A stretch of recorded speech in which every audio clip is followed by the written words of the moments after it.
मार्गशीर्ष 14 को महाभारत युद्ध प्रारंभ हुआ था। यह युद्ध लगातार 18 दिनों तक चला था और आज के इस वीडियो में हम जानेंगे कि इन 18 दिनों में क्या क्या हुआ था। नमस्कार और एक बार फिर स्वागत है आप सभी का आपके अपने वीडियो कलश यूट्यूब चैनल पर।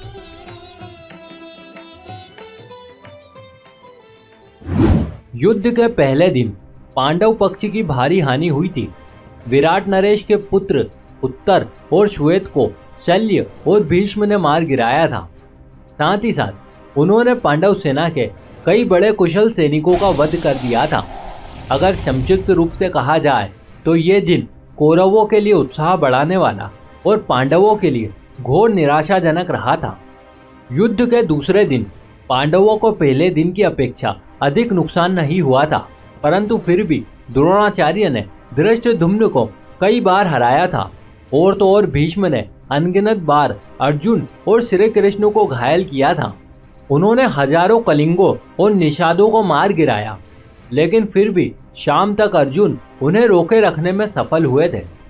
आज युद्ध का तीसरा दिन था। आज के दिन भीम अपने मायावी पुत्र घटोत्कच के साथ मिलकर दुर्योधन की सेना को रणभूमि से खदेड़ देते हैं। उधर पितामह ने भीषण नरसंहार मचा दिया। हालात की गंभीरता को ध्यान में रखते हुए श्री कृष्ण अर्जुन से भीष्म का संहार करने के लिए कहते हैं, लेकिन अर्जुन उत्साही नहीं हुए। इस पर श्री कृष्ण अपनी अस्त्र न उठाने की प्रतिज्ञा तोड़ने और खुद पितामह को मारने की बात करते हैं, परंतु इन वक्त पर अर्जुन उन्हें रोक लेते हैं और ये विश्वास दिलाते हैं कि अगले दिन वे अपनी पूरी क्षमता और उत्साह से युद्ध लड़ेंगे और पितामह को ईंट का जवाब पत्थर से देंगे। आज युद्ध के चौथे दिन रणभूमि में अर्जुन का पराक्रम देखने योग्य था। पितामह और अर्जुन के बीच महाभीषण युद्ध शुरू हो जाता है। आज के दिन सभी कौरव मिलकर भी अर्जुन को रोक नहीं पाते हैं। उधर भीम कौरव सेना में हाहाकार मचा देते हैं। ये पल दुर्योधन के लिए बड़ा ही चिंताजनक था। उसने भीम को मारने के लिए अपने गज सेना को भेजा, लेकिन पिता और पुत्र ने मिलकर उन्हें तहस नहस कर दिया। निष्कर्षित रूप से देखा जाए तो आज का दिन पांडव सेना के लिए सबसे अच्छा रहा था। आज युद्ध का 5वां दिन था और आज पितामह ने विकराल रूप धारण कर लिया था। उन्होंने पांडव सेना में खलबली मचा दी थी, यहाँ तक कि उन्हें रोकने के लिए अर्जुन और भीम को एकजुट होकर उनका मुकाबला करना पड़ा। उधर सात्यकी ने द्रोणाचार्य को शाम तक रोके रखा, परंतु अंत में भीष्म ने उन्हें भी पीछे हटने पर मजबूर कर दिया।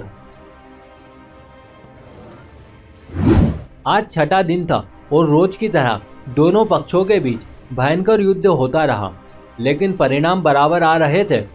इससे दुर्योधन क्रोधित हो गया, लेकिन शाम तक भीष्म उसे आश्वासन देते रहे और शाम होते होते उन्होंने पांचाल सेना का संहार कर दिया। आज 7वां दिन था और अर्जुन अकेले ही कौरव सेना पर भारी गिर रहे थे। साथ ही धृष्टद्युम्न भी दुर्योधन को हरा देते हैं। इतना ही नहीं, अर्जुन का पुत्र इरावन भी बिंद और अनुबिंदु को हरा देता है। परंतु हमेशा की तरह शाम होते होते पितामह पांडव सेना पर हावी हो जाते हैं। आज 8वां दिन था और युद्ध शुरू होते ही भीष्म पांडव सेना पर हावी हो जाते हैं। उधर भीम धृतराष्ट्र के 8 पुत्रों का वध कर देते हैं। साथ ही राक्षस अम्बुश अर्जुन के पुत्र इरावन को मार गिराता है। घटोत्कच अपनी माया से दुर्योधन को प्रताड़ित करने में सफल हो जाता है, लेकिन भगदत्त भीष्म के आशीर्वाद से घटोत्कच सहित भीम, युधिष्ठिर व अन्य पांडव सेना को पीछे धकेलने में कामयाब हो जाता है। लेकिन शाम होते होते भीम धृतराष्ट्र के और 9 पुत्रों का वध कर देते हैं। आज 9वां दिन था। युद्ध शुरू होने से पहले दुर्योधन भीष्म से कर्ण को रण में लाने की बात करता है, परंतु भीष्म उसे आश्वासन देते हैं कि या तो वे श्री कृष्ण को युद्ध में शस्त्र उठाने के लिए विवश कर देंगे या किसी एक पांडव को मौत के घाट उतार देंगे। शाम होते होते वे अपनी भीष्म प्रतिज्ञा पूरी भी कर देते हैं और श्री कृष्ण को अपनी प्रतिज्ञा तोड़कर शस्त्र उठाने पर विवश कर देते हैं। इतना ही नहीं, वे पांडव सेना का एक बहुत बड़ा भाग भी नष्ट कर देते हैं। आज के दिन पांडव श्री कृष्ण के कहने पर भीष्म से उनकी मृत्यु का उपाय पूछते हैं और उनके बताए गए उपाय के अनुसार अर्जुन शिखंडी को आगे करके भीष्म पर बाण ही बाण चला देते हैं और शाम को पितामह बाणों की शैया पर लेट जाते हैं।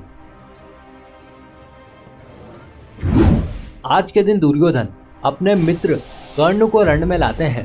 कर्ण के कहने पर द्रोणाचार्य को सेनापति बनाया जाता है। तत्पश्चात कर्ण पांडव सेना का भारी संहार करते हैं। उधर दुर्योधन और शकुनी मिलकर धर्मराज युधिष्ठिर को बंदी बनाने की योजना बनाते हैं ताकि युद्ध उनके पक्ष में आ जाए, परंतु अर्जुन उनकी योजना पूरी नहीं होने देते हैं। आज सुबह से ही शकुनी और दुर्योधन धर्मराज को बंदी बनाने के लिए अर्जुन को उनसे काफी दूर भेजने में कामयाब हो जाते हैं, लेकिन अर्जुन समय पर पहुंचकर उन्हें बचा लेते हैं। इसी भाग दौड़ में पूरा दिन समाप्त हो जाता है। आज के दिन दुर्योधन राजा भगदत्त को अर्जुन से युद्ध करने के लिए भेजता है। भगदत्त शक्तिशाली भीम को हराकर अर्जुन के साथ युद्ध करने लगते हैं और उन पर वैष्णवास्त्र का प्रयोग कर देते हैं, परंतु श्री कृष्ण इसे अपने ऊपर लेकर अर्जुन के प्राण बचा लेते हैं। अर्जुन भगदत्त की आंखों की पट्टी तोड़ देते हैं, जिससे उन्हें दिखना बंद हो जाता है और वे इसी अवस्था में उनका वध कर देते हैं। उधर द्रोण युधिष्ठिर के लिए चक्रव्यूह रचते हैं, जिसे केवल अभिमन्यु ही तोड़ना जानता था, लेकिन निकलना नहीं। युधिष्ठिर भीम आदि को अभिमन्यु के साथ भेजते हैं, लेकिन चक्रव्यूह के द्वार पर जयद्रथ सभी को रोक देता है। केवल अभिमन्यु ही प्रवेश कर पाता है। वो अकेला ही सभी कौरवों से युद्ध करता है और अंत में मारा जाता है। पुत्र अभिमन्यु का अन्यायपूर्ण तरीके से वध से अर्जुन कुपित हो जाते हैं और वे अगले दिन जयद्रथ वध नहीं तो अग्नि समाधि की प्रतिज्ञा ले लेते हैं। आज के दिन कौरव अर्जुन की अग्नि समाधि वाली बात को ध्यान में रखते हुए जयद्रथ को बचाने में लग जाते हैं। द्रोण उसे बचाने के लिए सेना के पिछले भाग में छिपा देते हैं, लेकिन श्री कृष्ण द्वारा किए गए सूर्यास्त के कारण जयद्रथ बाहर आ जाता है और अर्जुन उसका वध कर अपनी प्रतिज्ञा पूरी करते हैं, परंतु द्रोण द्रुपद और विराट को मार देते हैं। इस दिन पांडव छल से द्रोणाचार्य को अश्वत्थामा की मृत्यु का विश्वास दिला देते हैं, जिससे निराश होकर द्रोण समाधि ले लेते हैं। इसी दशा में धृष्टद्युम्न द्रोण का सिर काटकर उनका वध कर देते हैं। आज के दिन कर्ण को कौरवों का सेनापति बनाया जाता है। वे पांडव सेना का भयंकर संहार करते हैं। वे नकुल और सहदेव को हरा देते हैं, लेकिन कुंती को दिए गए वचन के कारण उन्हें मारते नहीं है। उधर भीम दुशासन वध कर उसकी छाती का लहू पीकर अपनी प्रतिज्ञा पूरी करते हैं।